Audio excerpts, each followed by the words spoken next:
Hey everybody, this is video 3 in a video series on game theory, and in this one we're getting to one of the key concepts of game theory known as dominant strategy. Now, what is a dominant strategy? A dominant strategy is a situation where a player has a strategy that if they play that strategy, it will yield a superior result regardless of the strategy the other player plays. Guys, I'm telling you, just that term, dominant strategy, should lead to this definition. Like, nothing needs to be memorized. You can understand this definition. Let me do it again. What is a dominant strategy? What does it mean for a player to have a dominant strategy?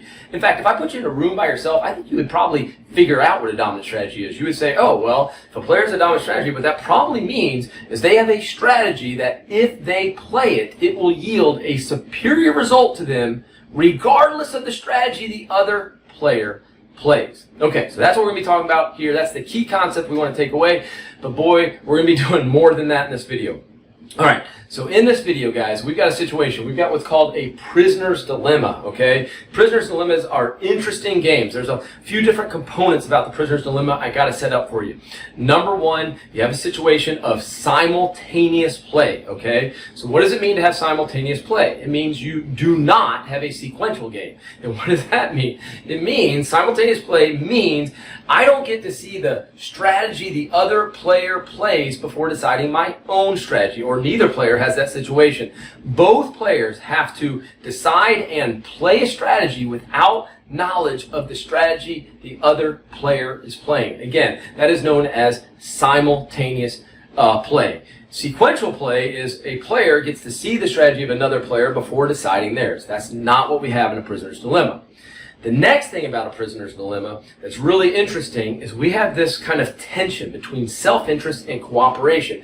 And when you have a prisoner's dilemma, what that means is if the players play in their own self-interest, that's right, their own self-interest, which we will realize is play their dominant strategy, they're actually going to get a worse result when it comes to their social utility, okay? Meaning both of their utility put together is going to be lower than if they cooperated. Now, I know that might seem confusing because I told you what a dominant strategy was. It's a strategy that yields a superior result regardless of what the other player plays. So again, what I mean by a worse result in total is a situation, if you look at the outcome of both players, you're going to get a worse result by both of them playing their self-interest, which again is their dominant strategy, than if they did cooperate. Now, if you're a little bit confused, don't worry. We're going through the video. Let's just kind of do a little bit more on the setup, okay? Here we go. We got Jack and Fred, and they've been doing some bad stuff. They've been doing some crimes. They've been doing some major crimes. I'm just going to call them lesser crimes.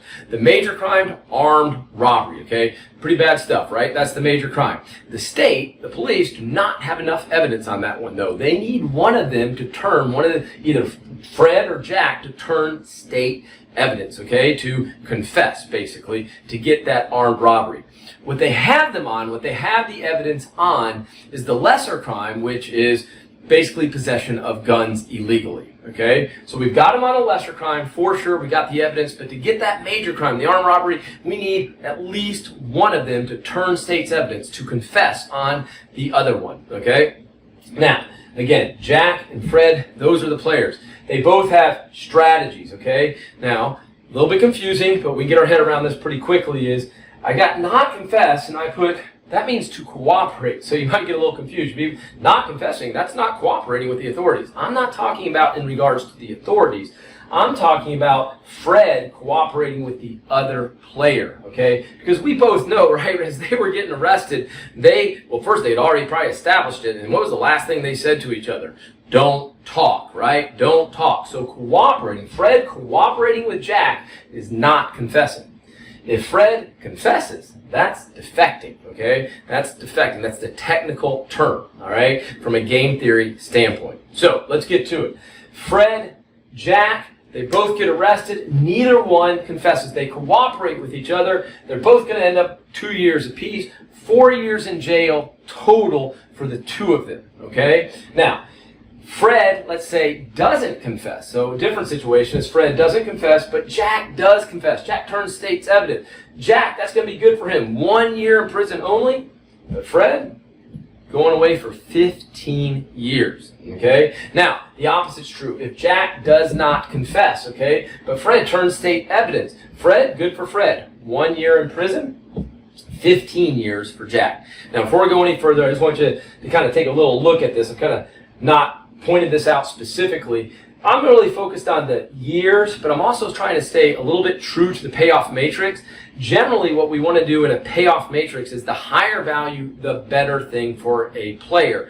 So I'm just kind of translating 2 years in prison is a -2. 1 year in prison is a -1. 15 years in prison is a -15. So you really don't have to pay attention to the parentheses. I just want you to know, generally in payoff matrix, you know, if the thing is a bad, it's really a negative value. But I think we can kind of get that intuitively, so I'm not going to focus on that anymore going forward. So, finally, I think the last thing I need to go over is this one, right? Hey, Jack confesses, Fred confesses, they both confess. All right, they don't need either one nearly as much.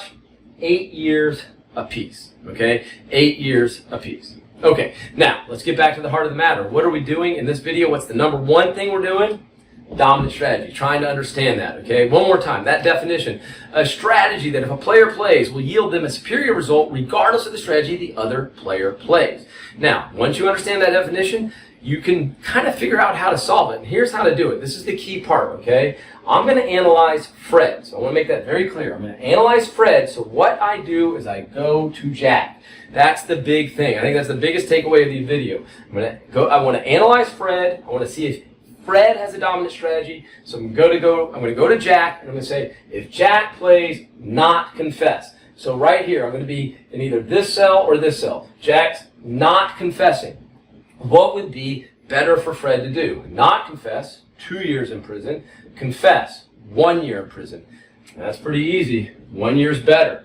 Now, I still don't know if Fred has a dominant strategy. I know that confess is a superior result if Jack plays not confess. But now I gotta go back to Jack again. Again, I'm still analyzing Fred. How about if Jack confesses? Now we got this cell and this cell in play, right? Jack confesses. What would be best for Fred to do? Not confess, 15 years. Confess, 8 years. Well, 8 years is better. Now we take a look. Since the check marks both align with confess, guess what? Fred has a dominant strategy. It is confess. If I had a check mark here and then one up here, Fred would not have a dominant strategy, which could be the case in some games, right? Sometimes players do have dominant strategies, sometimes they don't. Okay, now I'm going to go analyze Jack. Now, technically this is what we call a symmetrical game, so you might be able to guess the outcome, but we're just basically teaching the skills here, so I'm going to kind of walk you through it again, okay? I'm analyzing Jack, so what do? I go to Fred, and I say, look, how about if Fred does not confess? These two cells are in play. Fred, not confess, right here. What's best for Jack? Confess, 1 year, not confess, 2 years. Well, confess, 1 year, check mark, okay? Now I'm not done, I'm still analyzing Jack. I go back to Fred, and I say, how about if Fred confessed? These two cells in play, right? If Fred confesses, what would be best for Jack? To confess, 8 years, right? Confess, 8 years. Not confess, 15 years. Again, confess. Well, these two check marks align, so Jack has a dominant strategy.